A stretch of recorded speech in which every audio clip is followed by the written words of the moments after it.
பக்தி பெருக்கிழந்த ஊனுருக அந்த பரவசத்திலே உள்ளே உயிர் உருக சக்தியெல்லாம் திரண்டு சிவம்பெருக எந்தன் சந்ததியே உந்தனுக்கு அடிபணிய சித்தமெல்லாம் எனக்கு சிவமயமே.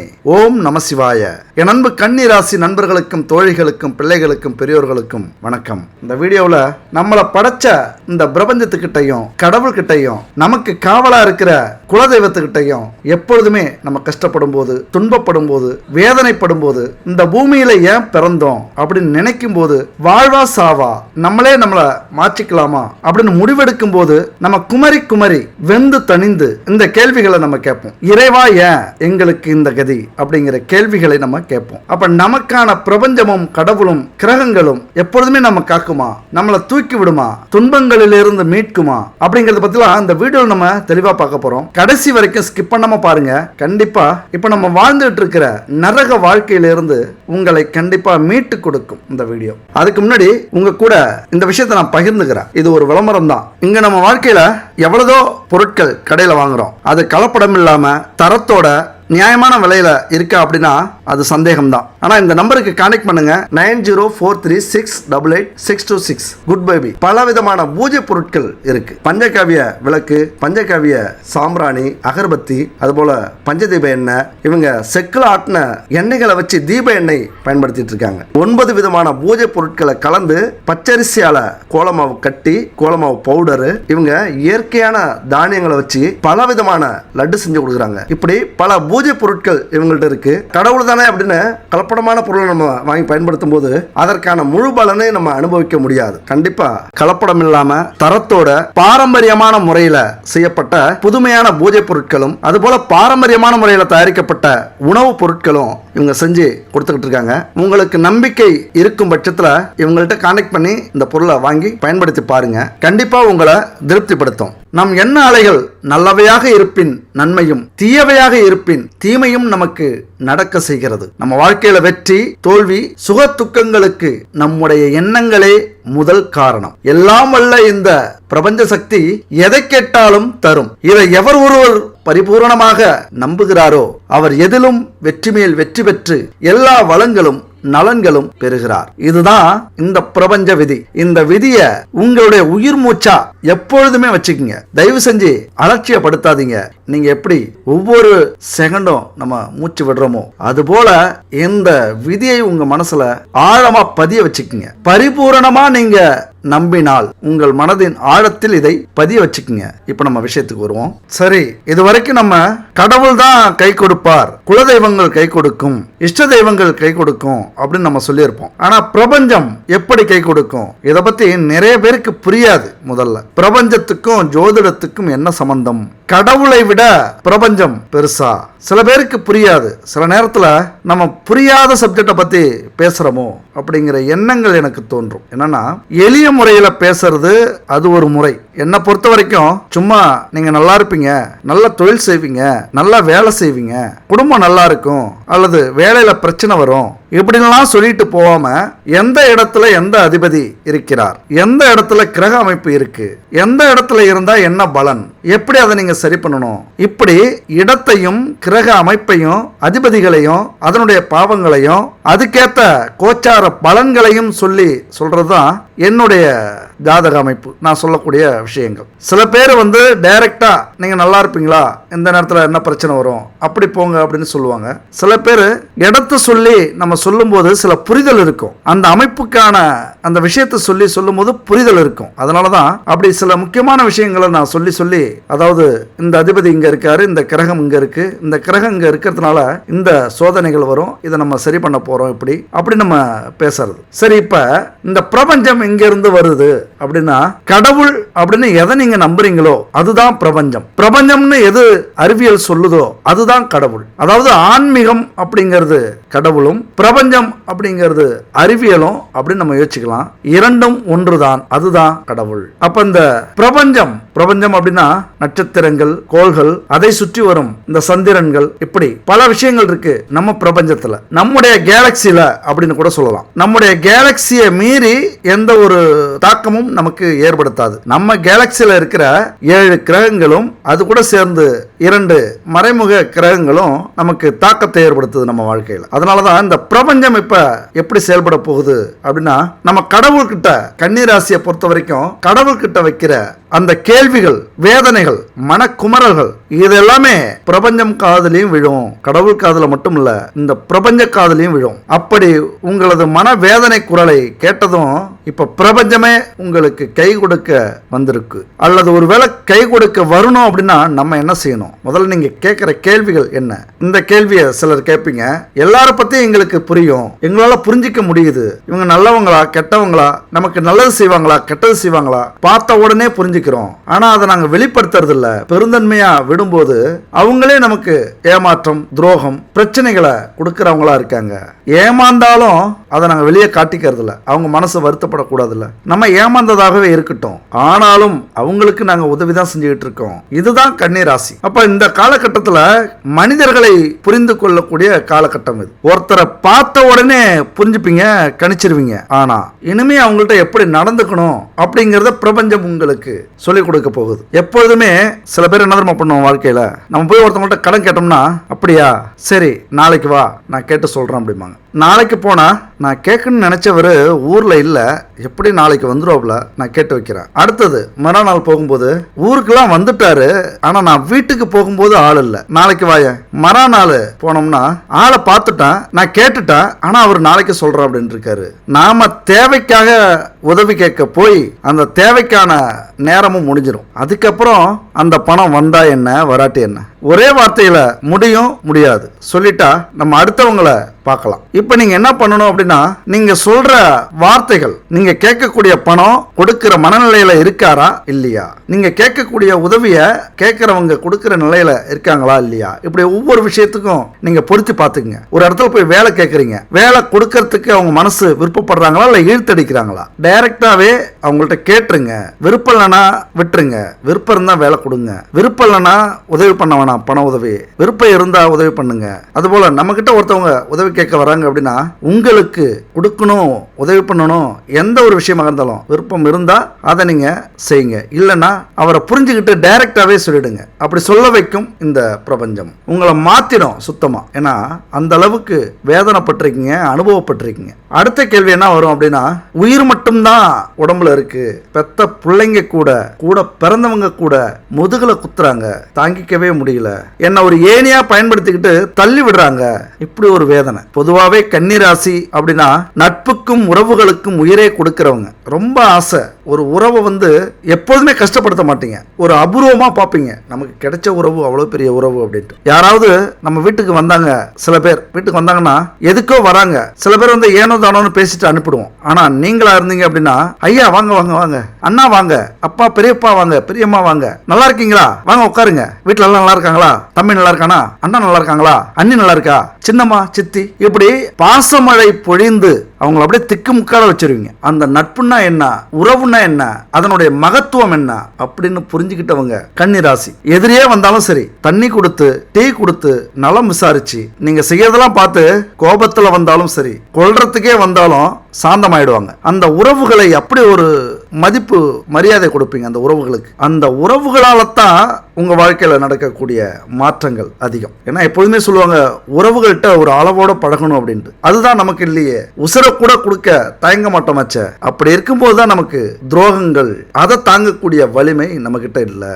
இப்ப இந்த பிரபஞ்சம் என்ன சொல்லுது அப்படின்னா, ஒவ்வொரு உறவுகளும் ஒவ்வொரு மனிதர்களும் கன்னிராசி நண்பர்களை தோழிகளை பொறுத்த வரைக்கும் சுயநலவாதிகள். நமக்கு ஒரு நல்ல விஷயம் நடக்கும் அப்படின்னா பழகுவாங்க, பேசுவாங்க, உதவி செய்யறது மாதிரி நடிப்பாங்க, இல்லைன்னா எங்க அது கிடைக்குதோ அங்க போயிடுவாங்க. இந்த மனிதர்களை இப்போது புரிந்து கொள்ளக்கூடிய காலகட்டம் கன்னிராசி நண்பர்களுக்கும் தோழிகளுக்கும். அது மாதிரி நல்ல உழைப்பாளிகள், எல்லா வேலையும் இழுத்து போட்டு செய்வீங்க. ஒரு இடத்துக்கு போனா, ஒரு தொழிலுக்கு ஒரு வேலைக்கு போனோம்னா, அல்லது ஒரு ஃபங்க்ஷனுக்கு போறோம் அப்படின்னா, அல்லது ஒரு வீட்டுக்கு போனோம் அப்படின்னா, அந்த வீட்டில் உள்ளவங்க எல்லாத்தையும் இழுத்து போட்டு செஞ்சுட்டு இருப்பாங்க. சில பேர் அப்படி அப்படியே ஜாலியாக உட்காந்து டிவி பார்த்துட்டு இருப்பாங்க, 2 பேர் பேசிட்டு இருப்பாங்க, தூங்கிட்டு இருப்பாங்க சில பேர். இப்படி இருக்கிற குடும்பத்தில் யாராவது ஒருத்தவங்க, ஒரு ஆணோ ஒரு பெண்ணோ இழுத்து போட்டுட்டு செஞ்சுட்டு இருப்பாங்க. அந்த வேலை இந்த வேலைன்னு நிக்க நேரம் இல்லாம பறந்துகிட்டு இருப்பாங்க. ஒரு ஃபங்க்ஷன் நடக்குது அப்படின்னா எங்கேயுமே பார்க்கலாம். அந்த ஃபங்க்ஷன்ல ஒரு கல்யாண ஃபங்க்ஷன் நடக்குது, மேடையில் பார்க்கலாம், திடீர்னு உறவுகள் உட்காந்துருக்காங்களா அங்க பார்க்கலாம், படிக்கட்டில் பார்க்கலாம், சாப்பிட்ற இடத்துல பார்க்கலாம், கை கழுவுற இடத்துல பார்க்கலாம், என்னப்பா எல்லாம் ரெடியா இருக்கா, எல்லாம் சரியா இருக்கா,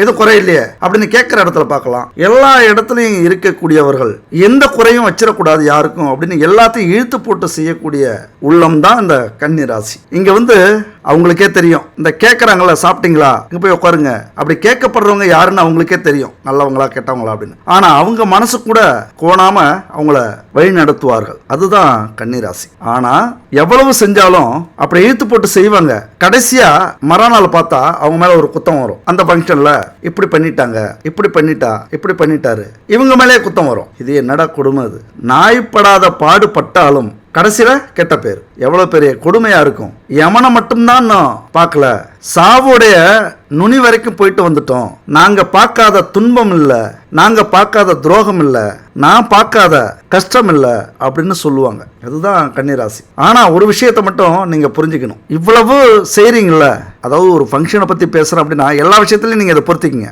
ஒரு வீட்டில் உள்ள காரியமோ அல்லது வேலையிலையோ தொழிலையோ எல்லா விஷயத்துலையும் இதை பொறுத்திக்கிங்க. நம்ம ஃபங்க்ஷனை பற்றி பேசிகிட்டு இருக்கோம், கல்யாண ஃபங்க்ஷனை பற்றி பேசிகிட்டு இருக்கோம் அப்படின்னா அந்த கல்யாணத்துக்கு வரவங்க பொண்ணு மாப்பிள்ளைய கூட மறந்துடுவாங்க. ஆனால் உங்களை மறக்க மாட்டாங்க. உங்கள் மேலே குத்தம் கூட சொல்லலாம், ஆனால் உங்களை மறக்க மாட்டாங்க. அவங்க அப்படி மனசில் நின்றுவீங்க. அது நல்ல விஷயமாகவும் இருக்கலாம், கெட்ட விஷயமாகவும் இருக்கலாம். அதுபோல யாரு வேணாலும் உங்களை கைவிடலாம், வெறுக்கலாம், அவமானப்படுத்தலாம், அலட்சியப்படுத்தலாம், நிராகரிக்கலாம், துரோகம் பண்ணலாம். அந்த இறைவன் மட்டும், அந்த பிரபஞ்சம் மட்டும் உங்களை கைவிடாது. கண்ணீருக்கு மட்டுமே சொந்தக்காரர்கள் கன்னிராசி. இன்னும் சொல்ல போனா இது கன்னிராசி இல்லைங்க, கண்ணீர் ராசி. அதிக தோல்வி, நிறைய துரோகம், நிறைய கெட்ட பெயர், கஷ்டம், நஷ்டம், துன்பம் எல்லாம் பழகி போன ஒரு ஜீவன், ஒரு ஆத்மா. அப்படியே வாழ்ந்துட்டு போக வேண்டியதுதான் அப்படின்னு நினைக்கக்கூடிய ஒரு ஆத்மா. கெட்டது செய்யறாங்களா, ஏமாத்துறாங்களா, வாழ்ந்துட்டு போட்டோம், நல்லபடியா வாழ்த்தப்பா, என்னால முடியும், என்னால அதை தாங்கிக்க முடியும். அதுதாங்க தெய்வம், அதுதாங்க மனசு. பொண்ணை இழப்பீங்க, பொருளை இழப்பீங்க, வாழ்க்கையே இழந்து தொலைச்சிட்டு நிப்பீங்க. தேடி பார்த்தா கூட இருந்தவங்க தான் அந்த வாழ்க்கையை புதைச்சிருப்பாங்க. ஆனாலும் எத்தனை பேர் உங்களை கைவிட்டாலும் அந்த இறைவன், பிரபஞ்சம், குலதெய்வம் உங்களை கைவிடாது. இதெல்லாம் உங்கள்கிட்ட பேசினா எப்படி இருக்கும்? இப்படி ஒரு மனவேதனையில நீங்க இருக்கீங்க, இப்படி ஒரு கஷ்டத்துல இருக்கீங்க, வாழ்க்கையே வேண்டாம் அப்படின்னு நில குலைஞ்சு போய் இருக்கீங்க அப்படின்னா இப்போ உங்கள்கிட்ட இந்த பிரபஞ்சம் பேசுது. நான் சொன்னது மாதிரிலாம் நீங்க இருந்தீங்க அப்படின்னா கண்டிப்பா பிரபஞ்சம் உங்கள்கிட்ட பேசும். 100% இல்ல, 1000% உண்மை. நம்பினவங்களை எப்பொழுதுமே கைவிடுறதே இல்லை இந்த பிரபஞ்சத்தை பொறுத்த வரைக்கும். எல்லாரும் தன்னுடைய நிலையிலிருந்து உயர்ந்த இடத்தை பார்ப்பாங்க. இவ்வளவு பெரிய ஆளா, இவ்வளவு பெரிய குடும்பமா, இவ்வளவு கோடீஸ்வரர்களா இருக்காங்களே அப்படின்ட்டு. ஆனா நான் என்னை விட தாழ்ந்தவர்கள், என்னை விட கஷ்டப்படுபவர்கள், இவர்களை பார்த்து நான் ஆறுதல் அடைஞ்சுக்கிறேன். என்னுடைய வாழ்க்கைக்கு என்னைக்குத்தான் நீ ஒளியேற்றி கொடுக்க போகிறாய்? ஆண்டவனே, உன் பாதங்களை நான் கண்ணீரில் நீராட்டினேன். இந்த ஓருயிரை நீ வாழ வைக்க என்று உன்னிடம் கையேந்தினேன் முருகையா. இப்படி இறைவனிடம் கையேந்தி கொண்டிருக்கிறீர்கள். இந்த பாட்டை நான் துன்பப்படுற நேரத்தெல்லாம், நான் சோர்வடைகிற நேரத்திலெல்லாம் இந்த பாட்டை கேட்பேன். எனக்கு ரொம்ப ஆறுதலா இருக்கும். கண்டிப்பா கடவுள் கைவிடுவாரா அப்படின்னா கைவிட மாட்டார். ஏன்னா உங்களுக்கு பிரபஞ்சம் கை கொடுக்க தயாராக இருக்கிறது. கவலைப்படாதீங்க. பிரபஞ்சம் இப்ப இதுதான் சொல்லுது, அல்லது கடவுள் இதை தான் சொல்றார். எப்பொழுதுமே ஒரு உண்மையை நீங்க புரிஞ்சுக்கணும். இந்த கஷ்டங்களை எல்லாம் அனுபவிக்கத்தான் நம்முடைய பிறவியே முதல்ல ஆரம்பிச்சிருக்கு. இந்த பூமியில வந்த வேலையே அதுதான். எப்பொழுதுமே நம்மளுடைய பிறப்பு எதுனா முன்ஜென்ம வினைகளை தீர்க்கத்தான் இப்ப நம்ம பிறந்திருக்கோம். அப்ப பிறந்ததால கஷ்டங்களை மட்டும்தான் கொடுக்குதா அப்படின்னா நாம செஞ்ச புண்ணியங்களும் இருக்குல்ல, முன் ஜென்மத்திலேயோ அல்லது பெற்றோர்கள் முன்னோர்கள் மூலியமா நடந்த புண்ணியங்கள் இருக்குல்ல. ஒரு மனுஷன்னா கெட்டவனாவே வாழ்ந்திருப்பானா, அல்லது நம்ம கெட்டதாவே செஞ்சிருப்போமா? இல்ல. ஆனால் நமக்கு வரக்கூடிய பாவங்கள் எது தெரியுமா? கெட்டதுக்கான பலன் முன்னாடி வரும், நல்லதுக்கான பலன் பின்னாடி வரும். இதுதான் உண்மை. இந்த விதியை நீங்க புரிஞ்சுக்கணும். அப்ப இந்த கஷ்டங்களை கொடுத்து கொண்டிருக்கும் கடவுள் நீங்க நம்பிக்கை இழக்கிற நேரத்துல அப்படியே தூக்கி விடுவார் பாருங்க, கை கொடுப்பார். ஒரு கை உங்களை நோக்கி நீளும். அந்த கை சொல்லுது, கவலைப்படாதே, நீ மாறப்போகிறாய், உன் வாழ்க்கை மாறப்போகிறது, புது வாழ்க்கையை அனுபவிக்க போகிறாய், தைரியமாக இரு, ஜெயிக்க போகிறாய். அன்னைக்கு நீ என்ன புரிஞ்சுப்ப. இந்த கர்ம வினையெல்லாம் தீர்த்து நீ ஜெயிக்கிற அன்னைக்கு நான் இருக்கேன் என்று புரிந்து கொள்வாய், புரிந்து கொள்ள முயற்சி செய்வாய். அன்று பேச முடியாமல் தவிப்பாய், என்னை தேடி அலைந்து ஓடி வருவாய். ஆனந்தத்தில் என்னை பார்த்து அழுது விடுவாய். இன்று வடிக்கும் கண்ணீரை விட, துன்பத்தால் வடியும் கண்ணீரை விட ஆனந்த கண்ணீரை பெருக்கெடுத்து நான் ஓட செய்வேன். கவலைப்படாதே நண்பர்களே, இந்த பிரபஞ்சம் பேசுகிறேன், உங்களை படைத்த இறைவன் பேசுகிறேன். கவலைப்படாதீர்கள். நினைத்து பாருங்கள், உங்களை பூமியில படைச்சதே நான் தான். உங்களை தோற்க விடுவேனா? அதற்காகவே நான் உன்னை தேடி வந்திருக்கிறேன். என் கையை பிடி, என்னை தொட்டுவிடப்பார், முழுசா நம்பு, கவலைப்படாதே. நிச்சயமாக உன்னை இந்த புதைக்குழியிலிருந்து கரை சேர்ப்பேன். இது தெரியாமல், இந்த கர்மா புரியாமல் கவலைப்பட்டு கொண்டிருக்கிறாய். நம்பிக்கையோடு இரு, நம்பிக்கைத்தான் வாழ்க்கை. இப்படி சொல்கிற கடவுள் பிரபஞ்சம் உங்களை கைவிடுமா? நீங்க நினைச்சு பாருங்க.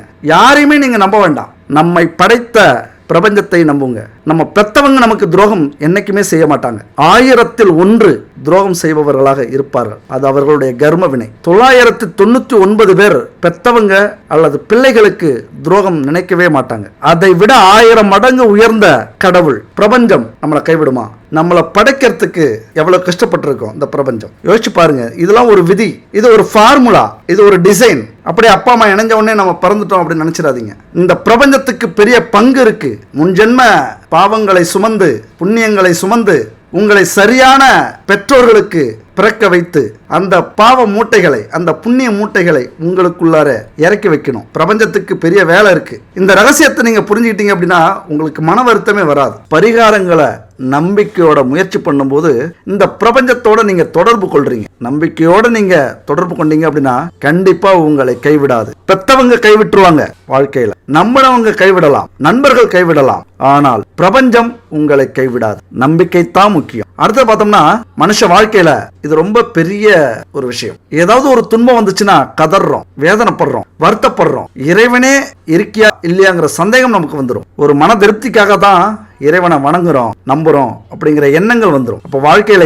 இன்பமும் துன்பமும் மாறி மாறி வர்றது இயற்கை அப்படிங்கறத நம்ம புரிஞ்சுக்கிறதே இல்லை. இன்பம் வரும்போது மகிழ்ச்சி அடையிறதும், மனம் துன்பம் அடையும் போது தடுமாறுறதும் இயற்கை. அப்ப இதனுடைய உச்சக்கட்டம் தான் வெறுப்பு தான். இந்த கேள்விக்கெல்லாம் காரணம் கடவுளுக்கு கண்ணில்லையா? எல்லாம் என் தலைவிதி.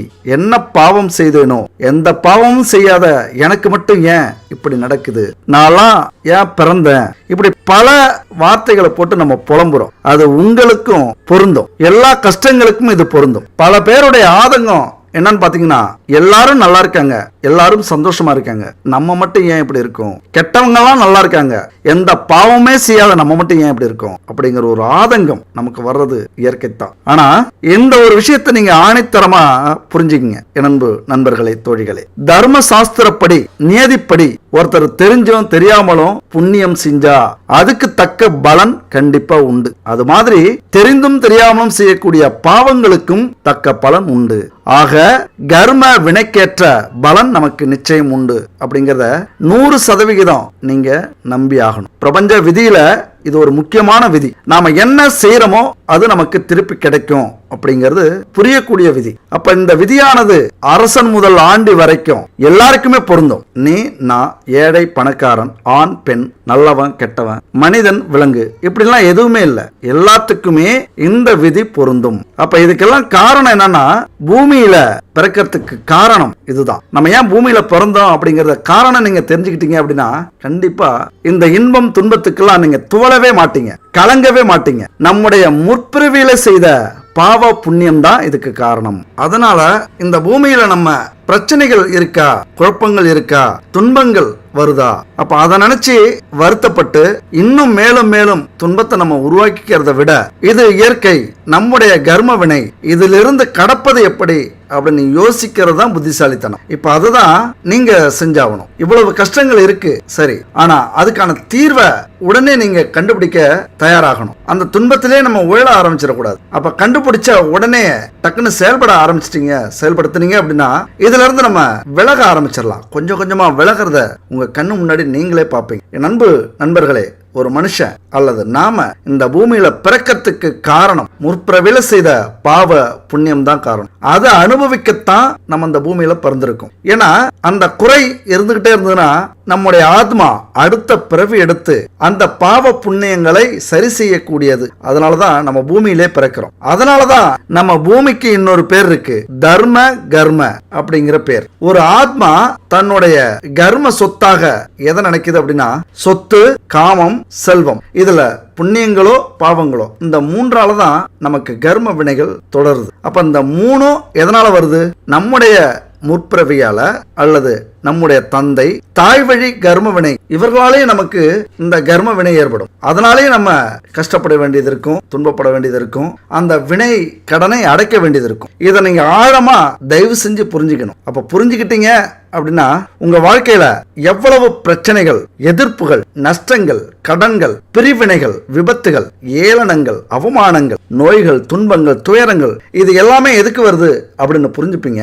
இந்த கர்ம வினை தாக்கத்தால் வருது. அந்த கர்ம வினையை எப்படி நம்ம சரி செய்யறது அப்படின்னு முயற்சி பண்ணுவீங்க. அப்ப இறைவன் நம்மளை இந்த துன்பத்தை அனுபவிக்கிறதுக்கு மட்டும் விட்டுறல, இந்த பூமியில இந்த துன்பத்துக்கான விடிவு காலத்தையும் ஏற்படுத்தி கொடுத்து இருக்கிறார் பிரபஞ்சத்தால. எப்படின்னா, பல கிரகங்களை உருவாக்கி உங்களுடைய கர்ம வினையை தீர்ப்பதற்கான பணியை பல கிரகங்களுக்கு கொடுத்திருக்கிறார். அப்ப அதனாலதான் இந்த பரிகாரங்கள் அப்படிங்கிறது ரொம்ப ரொம்ப நம்ம வாழ்க்கையில முக்கியம். பல பேர் சொல்லுவாங்க, விதி விதிதான், அதை மாத்தறதுக்கு எவ்வளவு பெரிய பரிகாரங்களாலும் முடியாது, பரிகாரங்கள்லாம் பொய் அப்படின்னு சொல்லுவாங்க. ஏன்னா ஒரு மனுஷனுக்கு கஷ்டம் கொடுக்கிற இறைவன் அந்த கஷ்டத்துக்கான தீர்வை கொடுத்தாதானே அவன் இறைவன். இல்லனா மனுஷ வாழ்க்கையில கஷ்டமே வராது. உண்மையா, மனுஷ வாழ்க்கையில கஷ்டமே வராது. சந்தோஷமாவே இருந்துட்டு சந்தோஷமாவே இறந்துருவாங்க. அப்ப கஷ்டங்களை எப்படி கர்மா மூலியமா கொடுக்கிறாரோ அதுபோல அந்த கஷ்டங்களுக்கான பரிகாரத்தையும் கொடுத்திருக்கிறார். இதெல்லாம் தீக்கத்தான் பரிகாரம். கர்ம வினை நீங்க நம்ம சாஸ்திரத்துல, புராணங்கள்ல, இதிகாசங்கள்ல நிறைய சொல்லி இருக்காங்க.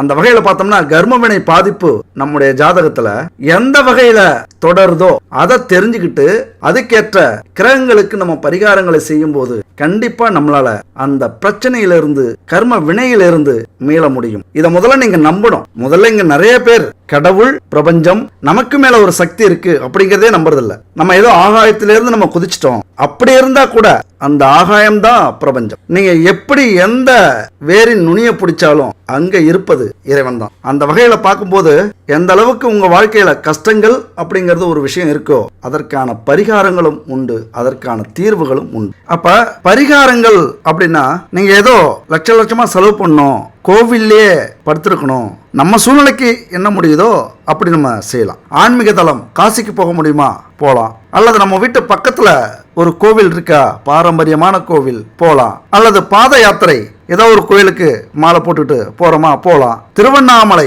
கிரிவலம் போறோமா, போலாம். இல்ல எங்கேயுமே போக முடியல, 4 பேருக்கு உதவி செய்யலாம். பண உதவி செய்ய முடியலையா, வேலை ஏதாவது யாருக்காவது ஹெல்ப் பண்றது, வயசானவங்களுக்கு, மருத்துவ உதவி தேவைப்படுறவங்களுக்கு, இப்படி நம்ம பரிகாரத்தை பல விதத்துல செய்யலாம். இப்ப கன்னி ராசியை பொறுத்த வரைக்கும் அதிகமா நீங்க செலவு பண்ண மாட்டீங்க. செலவு பண்றது உங்களுக்கு பிடிக்காது. பொதுவாகவே ஆடம்பரமான வாழ்க்கையை விரும்ப மாட்டீங்க. அதனால உங்களுக்கு எதிரியே இருக்க மாட்டாங்க. ஆடம்பரமான வாழ்க்கை விரும்பினா தானே நிறைய சம்பாதிக்கணும், நிறைய சம்பாதிச்சா தானே தொழில் போட்டி, வேலை போட்டி, எதிரிகள் போட்டி உருவாகும். அப்ப ஆசையே இல்லாம இருந்தா எதிரிகளே இருக்க மாட்டாங்க தானே.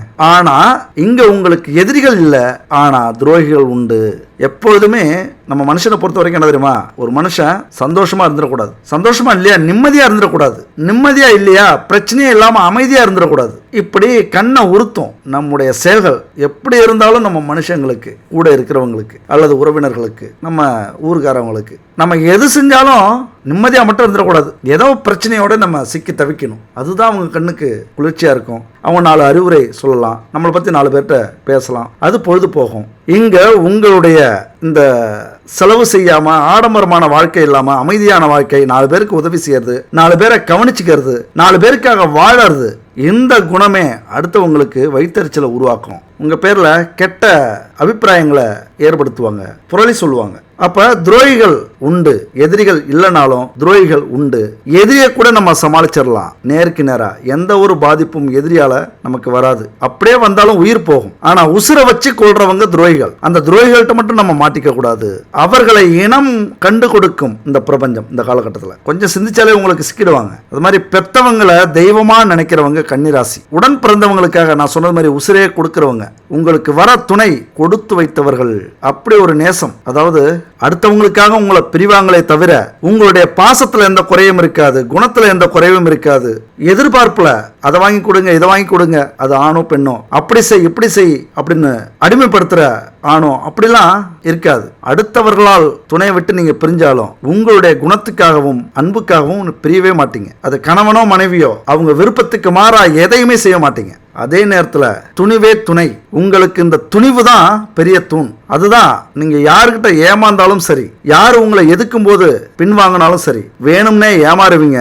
நல்லா இருக்கட்டும், அவங்க எதிர்த்தவங்க நல்லா இருக்கட்டும் அப்படின்னு பின்வாங்குவீங்க. அந்த ஒரு துணிவு இருக்குல்ல, அதுதான் உங்களுக்கு துணை. உங்களது துணிவு இருக்குல்ல, அந்த துணிவுக்கு துணையா இருக்கிறவங்க உங்களது துணை. அதாவது கணவனோ மனைவியோ உங்களது எண்ணங்களுக்கு, காரியங்களுக்கு, செயல்களுக்கு எல்லாத்துக்குமே துணையா இருப்பாங்க. 23 வயசுல இருந்து 30 வயசுக்குள்ளார நிறைய தோழமைகள் உங்களுக்கு இருக்கும். அதுக்கப்புறம் நீ யாரோ நான் யாரோ. ஏன்னா நல்லவன் தான் இங்க கெட்டவனா மாறுறான். நல்லவனுக்கு தான் இங்க துரோகங்கள் நிறைய நடக்கும். அப்ப அது இந்த விஷயத்துல கன்னிராசி நண்பர்களின் தோழிகளின் வாழ்க்கையில நடக்கும். அதனால 30 வயசுக்கு மேல துணை இருக்காது, அதாவது உங்க கூட இருக்கிறவங்க இருக்க மாட்டாங்க. ஆனா கன்னிராசி அப்படின்னா நிறைய தோழிகள், நிறைய தோழர்கள் இருப்பாங்க அப்படிங்கிறது ஜோதிடத்தில் உண்டு.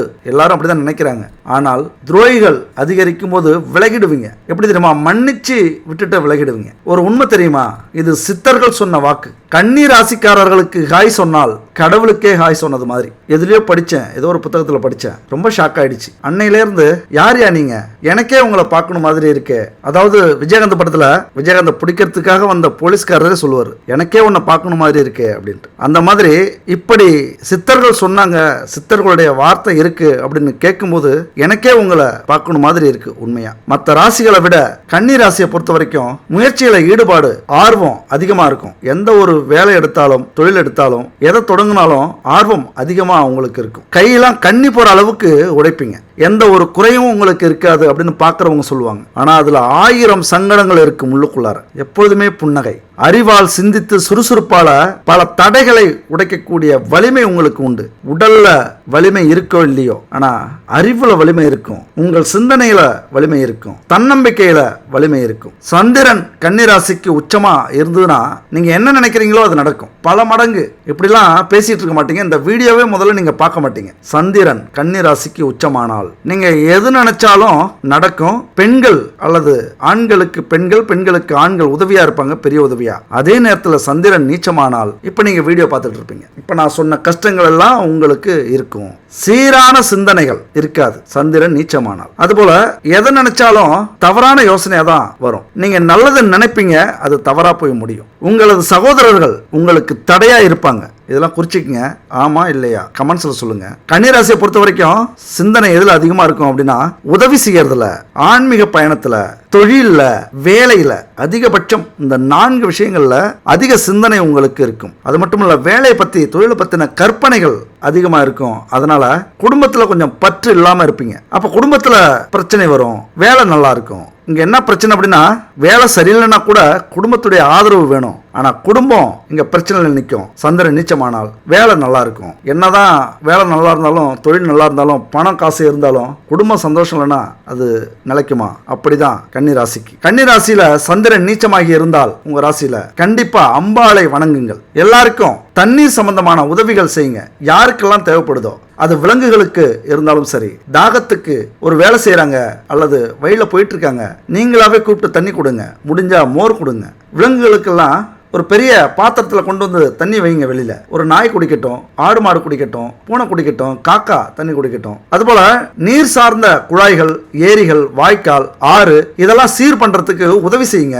உதவி செய்ய முடியலையா, பண உதவி, நீங்களே இறங்கி வேலை செய்யுங்க. ஓய்வு கிடைக்கிற நேரத்தில் ஏதாவது குறைந்தபட்சம் உங்க வீட்டுக்கு பக்கத்தில் இருக்கிற குழாயை சரி பண்ணுங்க. இல்லைன்னா பக்கத்தில் இருக்கிற ஓடை, குளம், அதுல இருந்து குப்பைகளை அகற்றுங்க. இது ஒரு பெரிய பரிகாரம். காசிக்கு போனாலும் அந்த பலன் கிடைக்கும். இந்த மாதிரி பக்கத்தில் இருக்கிற குளம், குட்டைகளை சரி பண்ணாலும் அந்த பலன் கிடைக்கும். இதெல்லாம் செஞ்சீங்க அப்படின்னா உங்களது எண்ணங்களும் லட்சியங்களும் ஈடேறும். அதுபோல உங்க மனசு சந்திரனால் அலைக்கழிக்கப்படாது. சீரான எண்ணங்களை உருவாக்கும். என்ன சொல்ல வரோம் அப்படின்னா, பௌர்ணமி அன்னைக்கெல்லாம் நம்ம மனசு அலைபாயும், பரபரப்பா இருக்கும். அப்படிலாம் இல்லாம அமைதியா இருக்கும். இந்த மாதிரிலாம் செஞ்சீங்க அப்படின்னா அடுத்த உயிரினங்களின், மனிதர்களின் ஆசீர்வாதம் உங்களுக்கு முழுசா கிடைக்கும். அப்ப கன்னிராசியை பொறுத்த வரைக்கும் சந்திரன் கெட்டக்கூடாது. சந்திரன் கெட்டிருந்தா இப்ப நம்ம சொன்ன பிரச்சனை எல்லாமே நடக்கும். நான் சொன்ன எல்லா கேள்வியும் கடவுளை பார்த்து நீங்க கேட்பீங்க. கேட்பீங்க.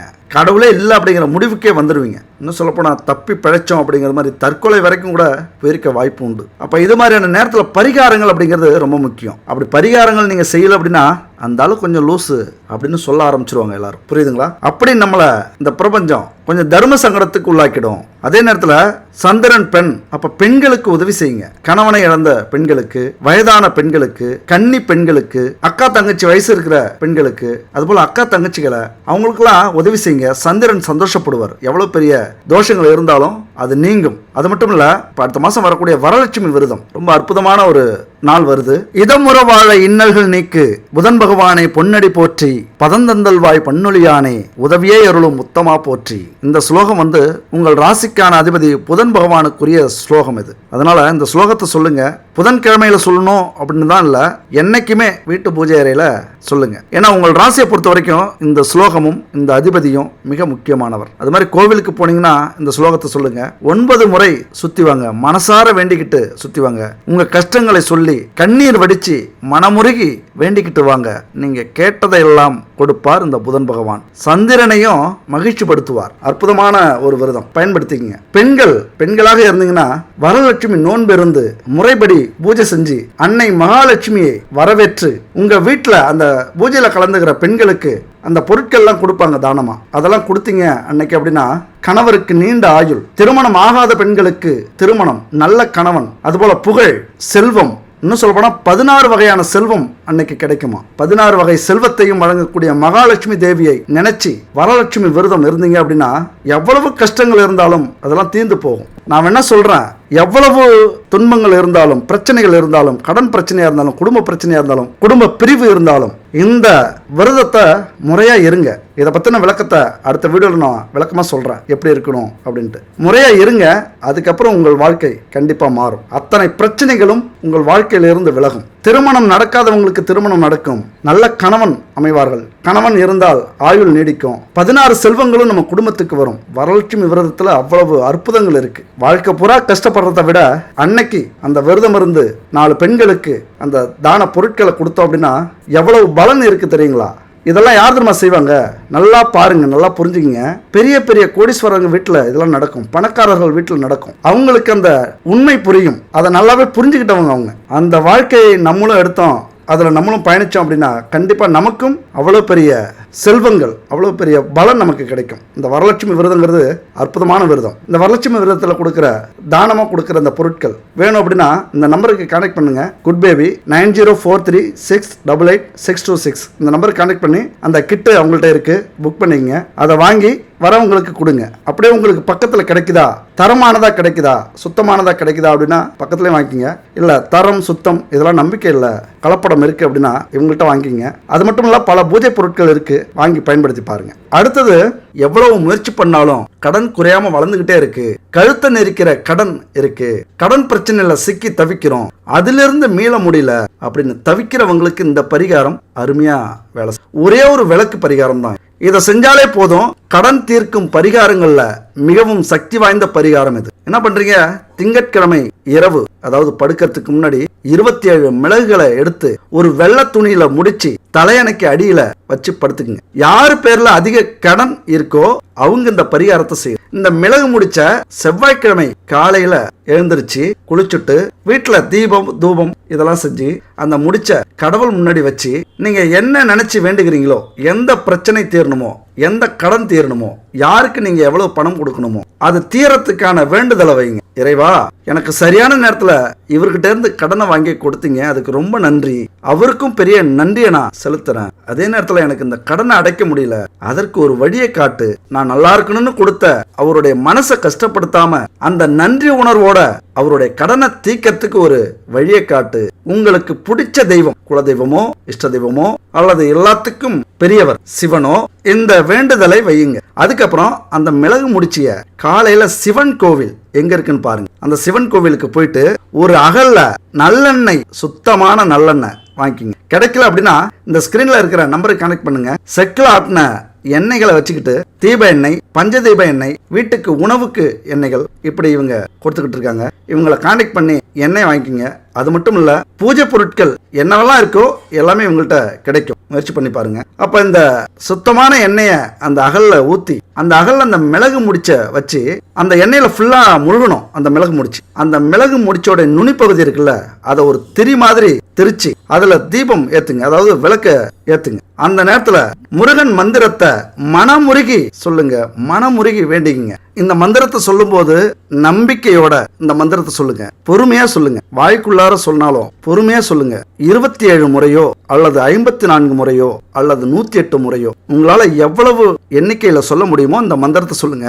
ஓம் சௌம் சரவணபவ ஸ்ரீம் கிரீம் கிளீம் க்ளௌம் சௌம் நமக. தெளிவா இந்த மந்திரத்தை மனப்பாடம் பண்ணி வச்சுக்கங்க. ஒரு அற்புதமான மந்திரம். நான் சொன்ன எண்ணிக்கையில இந்த மந்திரத்தை சொல்லிட்டு வெளியில வாங்க. பட்ட கஷ்டத்துக்கெல்லாம் ஒரு தீர்வு கண்டிப்பா கிடைச்சிடும். அந்த நிமிஷமே உங்களுக்கு அது விலகினது மாதிரி ஒரு தெளிவு பிறக்கும் பாருங்க, ஒரு அமைதி பிறக்கும். கடனை அடைஞ்சது மாதிரியான ஒரு ஃபீலிங் உங்களுக்கு உருவாகும். அந்த எண்ணமே அந்த கடனை அடைக்கும். பனி போல அந்த கடனை விலக்கி உங்களுக்கு அருள் புரிவார் முருகப்பெருமான். ஆனந்த வாழ்க்கையை மாற்றி கொடுப்பார் இந்த கந்தன். அதனால இந்த முருகப்பெருமானுடைய மந்திரத்தை சொல்லுங்க. மனமுருக எல்லா தெய்வங்களையும் வேண்டிவிட்டு வீட்டுக்கு வாங்க. இந்த மிளகு தீப பரிகாரத்தை தொடர்ந்து 9 வாரங்கள் செய்யுங்க, விட்டுறாதீங்க. இப்படி செஞ்சுட்டு வந்தீங்க அப்படின்னா எப்படிப்பட்ட கடனாக இருந்தாலும் படிப்படியா அது குறைய ஆரம்பிச்சு. இல்லைங்க எனக்கு கடன் பிரச்சனைலாம் இல்ல, தொழில எதிரிகள் பிரச்சனை இருக்கு, செய்வினை, பில்லி சூனியம், கந்திஷ்டி பிரச்சனை ஓவரா இருக்கு வீட்டுல, எங்களால வாழ்க்கையில எவ்வளவு கஷ்டப்பட்டாலும் முன்னேற முடியல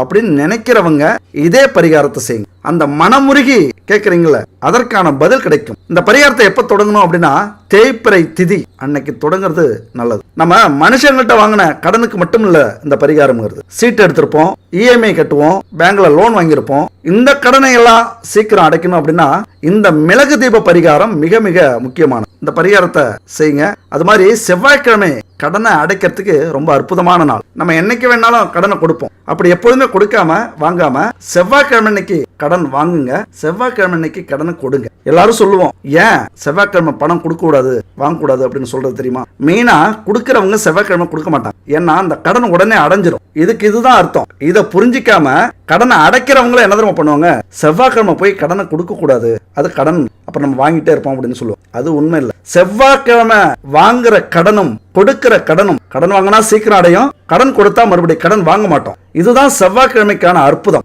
இதை எல்லாருமே நம்ம புரிஞ்சுக்கிறது இல்லை. செவ்வாய்க்கிழமை கடனை கொடுக்க கூடாது, கடனை வாங்க கூடாதுங்கிற ஒரு அவநம்பிக்கையை ஏற்படுத்தி வைத்திருக்கிறார்கள். யாரு? இந்த கடன் வட்டிக்கு மேல வட்டி வாங்கி அடுத்தவங்க வயிற்றுச்சல கொட்டிக்கிறாங்களே, அவங்க ஏற்படுத்தின ஒரு அவதூறு தான் இந்த செவ்வாய்க்கிழமை பணம் வாங்கக்கூடாது, கொடுக்க கூடாது அப்படிங்கிறது. அப்ப இந்த நாள்ல கடனாக பெற்ற தொகையை திருப்பி கொடுத்தால் மீண்டும் கடன் வாங்கும் சூழ்நிலை நமக்கு ஏற்படாது. அது மட்டும் இல்ல, இந்த பரிகாரம்லாம் என்னால செய்ய முடியாதுங்க, செய்யறதுக்கு நேரம் இல்ல, முருகப்பெருமான போய் வணங்குங்க. சிவன் கோவிலுக்கு போய் அல்லது முருகனுக்குன்னு இருக்கிற சன்னிதானத்துல போய் வணங்குங்க. மனமுருகி வணங்குங்க. கண்ணீர் துளி கசிய வேண்டுங்க. முருகா, எல்லா பிரச்சனையும் உன் காலடியில கொட்டிட்டேன், எல்லாத்தையும் இழந்துட்டேன், என்னுடைய உடல் மட்டும்தான் உனக்காக இருக்கு, என்னுடைய உசுர் மட்டும்தான் உனக்காக இருக்கு, நீ எதை வேணாலும் எடுத்துக்க, என் பிரச்சனையை உன் பிரச்சனையா உன் காலடியில போட்டுட்ட, அதை பெருசா ஆக்குனாலும் உன் கையில இருக்கு, அந்த பிரச்சனைகள்ல காலில் போட்டு நசுக்குனாலும் உன் காலில் இருக்கு, நீனே பாத்துக்க முருகா. மனமுருகி வேண்டி வாருங்கள். மனமுருகி வேண்டிக்கிட்டு இருந்த உங்களை 2 கை அப்படியே தூக்கி விட்டா இப்படி இருக்கும். அந்த உணர்வை ஏற்படுத்துவா. இந்த பரிகாரத்தை தொடர்ந்து செய்யுங்க. முழுசா நம்பினீங்க அப்படின்னா எந்த ஒரு பிரச்சனையுமே முருகனுக்கு முன்னாடி நிக்காது. இப்ப நம்ம 2 பிரச்சனையை பார்த்தோம். கடன் பிரச்சனை ஒண்ணு, அடுத்தது வேலை பிரச்சனை ஒண்ணு, இப்படி பார்த்தோம். இன்னொரு முக்கியமான பிரச்சனை குடும்ப பிரச்சனை. இந்த பிரச்சனையினாலும் நம்மளால நிம்மதியா இருக்க முடியாது. பெரிய ஆளெல்லாம் வேணாங்க, கோடி கோடியா பணம்லாம் வேணாம். வீட்டுல ஒரு 1 மணி நேரம் நான் நிம்மதியா இருப்பேனா, எல்லாத்தையும் மறந்துட்டு என்ன மதிப்பாங்களா, என்னுடைய வேதனையை யாராவது புரிஞ்சுக்குவாங்களா, அந்த காலகட்டம் வருமா அப்படின்னு ஏங்கி தவிக்கிற நண்பர்களும் தோழிகளும் நிறைய பேர் இருக்கீங்க. கணவன் மனைவி பிரச்சனை, பண கஷ்டம், வேலையில மன அழுத்தம், கடன் தொல்லை, காதல் தோல்வி, தேர்வுல தோல்வி, பாலியல் பிரச்சனை, 3வது நபரால நம்ம குடும்பத்துல பிரச்சனை. இந்த 3வது நபரால வரக்கூடிய பிரச்சனை ரொம்ப பெருசு. எதை வேணாலும் நம்ம தாங்கிப்போம். ஆனா அது ஒரு அவமானமா, அசிங்கமா, நம்மளே நம்மள தாழ்வா நினைக்கக்கூடிய ஒரு பிரச்சனை. அதனால தற்கொலை அல்லது கொலை, தன்னையே வருத்திக்கிறது, காயப்படுத்திக்கிறது, இப்படி பல காரணங்கள் இருக்கு. நம்ம நேர்மையா வாழ்ந்தாலும் சில நேரத்துல குடும்பத்தாலும் சமூகத்தாலும் துயரங்களுக்கு ஆளாகிறோம். அதுக்காக நம்மளே தண்டிச்சுக்கிறோம். ஆழமா யோசிச்சோம் அப்படின்னா இதற்கான தீர்வு உண்டு. இங்க பொறுமை ரொம்ப முக்கியம். என்ன பிரச்சனை நடந்தாலும் ஒரு மணி நேரம் அமைதியா இருங்க. அந்த 1 மணி நேரம் தான் உங்க அடுத்த கட்ட வாழ்க்கை. அந்த 1 மணி நேரத்தை கடந்துட்டீங்க அப்படின்னா உங்க வாழ்க்கையில எல்லாமே புரிஞ்சிடும். அந்த 1 மணி நேரம் கடக்கிறது அவ்வளவு சாதாரண விஷயம் இல்லை. இந்த தற்கொலை செய்யறவங்கலாம் அல்லது உங்களே வருத்திக்கிறீங்களே, ஏதாவது அடிக்கிறது, தலையால முட்டிக்கிறது, மைண்டு டார்ச்சர் ஆகிறது, கோவப்படுறது, ஆக்ரோஷப்படுறது, நம்ம கோவப்படுறதுனால அடுத்தவங்களை திட்டுறது, தாக்குறது, அப்ப இந்த தவறால காலம் முழுவதுமே அவமானம், உற்றார் உறவினர், குடும்பத்தை இழக்கிறது அல்லது குடும்பத்தை விட்டு வெளியூர்ல போய் வாழ்றது, இப்படி துயரங்களுக்கு மேல் துயரத்தை நம்ம அனுபவிக்கிறோம். நம்ம வாழ்க்கையில எவ்வளவு மனக்கோட்டை கட்டியிருப்போம், எவ்வளவு கனவு கண்டிருப்போம். நாம பிறக்கும் போது நம்ம அப்பா அம்மா காண்கின்ற கனவு,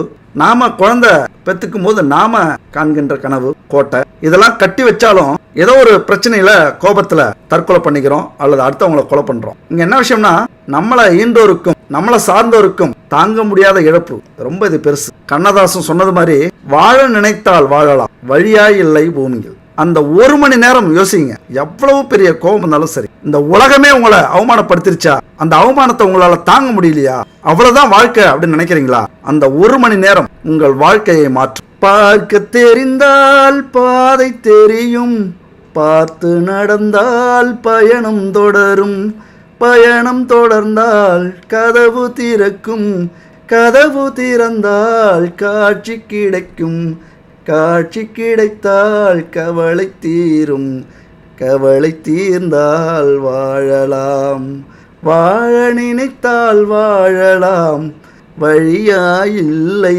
பூமியில், ஆழக்கடலும் சோலையாகும், ஆசை இருந்தால் நீந்தி வா. அதனால எத்தனை துன்பங்கள் வந்தாலும், எத்தனை துரோகங்கள் நடந்தாலும், எத்தனை கர்ம வினைகள் நம்மளை தாக்கினாலும், தடைக்கற்களை உடைச்சி எரிஞ்சுக்கிட்டு மேல வாங்க. இந்த வாழ்க்கை வாழ்வதற்கே. அடுத்த ஒரு அற்புதமான வீடியோல சந்திப்போம். நன்றி, வணக்கம்.